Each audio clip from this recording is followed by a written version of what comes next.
সহকারে দেখতে থাকুন। চমৎকার একটা ভিডিও, খুবই ভালো লাগবে আপনাদের, পুরোপুরি দেখতে থাকুন। একটা ছেলে তার গার্লফ্রেন্ডকে নিয়ে এসেছে তার মায়ের সাথে পরিচয় করে দিতে। এই মেয়েটাকে সে বিয়ে করবে।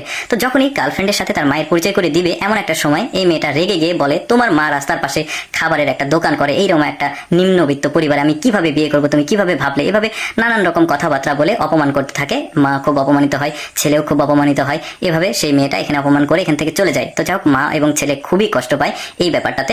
কিছুদিন পরে এই ছেলে আরেকটা মেয়েকে পছন্দ করে, বিয়ে করার জন্য সে সিলেক্ট করে এবং তাকে নিয়ে আসে তার মায়ের কাছে পরিচয় করে দেওয়ার জন্য। এই মেয়েটাও ঠিক আগের মেয়েটার মতো করে তার মাকে এবং তাকে অপমান করতে শুরু করে যে, তোমার মা রাস্তার পাশে একটা খাবারের দোকান করে, এমন একটা ফ্যামিলিতে আমি কিভাবে বিয়ে করব, এত নিম্নবিত্ত একটা পরিবারে তুমি কিভাবে ভাবলে? এইভাবে নানান রকম ভাবে অপমান করতে থাকে। মা এবং ছেলে খুবই অপমানিত হয়। মেয়েটা এখান থেকে চলে যায়। এবার ছেলেটা নিরুৎসাহিত হয়ে তার মাকে বলে, মা আমি তোমাকে বারবার বলেছি যে এইরকম ভাবে রাস্তার পাশে খাবারের দোকান করলে আমার কখনো বিয়ে হবে না, ভালো পাত্রী পাবো না। এভাবে নানান রকম কথা বলে। তখন তার মা তাকে বোঝায়, দেখ বাবা, যে মেয়ে তোকে বিয়ে করবে সে কখনোই তোর ফ্যামিলির পজিশন দেখে করবে না, বরং তোর মনটা কতটা ফ্রেশ, তুই কতটা ভালো, এটা দেখে বিয়ে করবে, বোঝায়।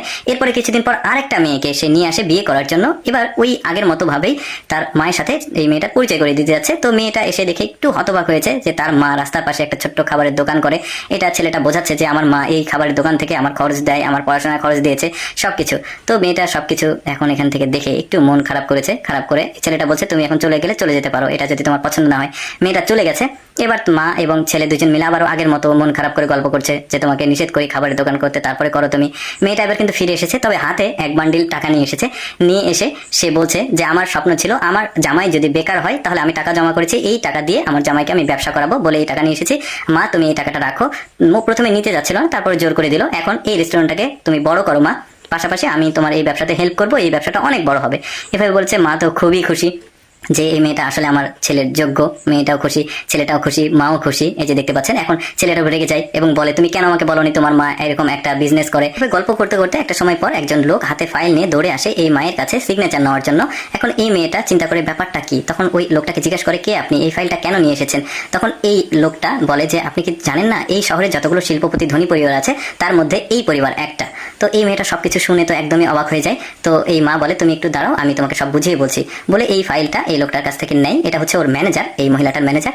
দেখে ফাইলটা খুব সুন্দরভাবে চেক করে নেয়, বলে যে আপনি অফিসে যান, আমি একটু পরে অফিসে এসে আপনাকে সিগনেচার করে দিচ্ছি।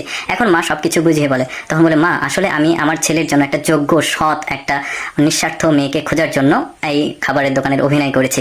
তো মেয়েটা তখন হাত ধরে, মায়ের হাত ধরে বলে, মা আপনারা ধনী হন বা গরিব হন এটা নিয়ে আমার কোনো ইন্টেনশন নাই, আপনার ছেলেকে আমি পছন্দ করি, আপনার ছেলেকেই বিয়ে করব।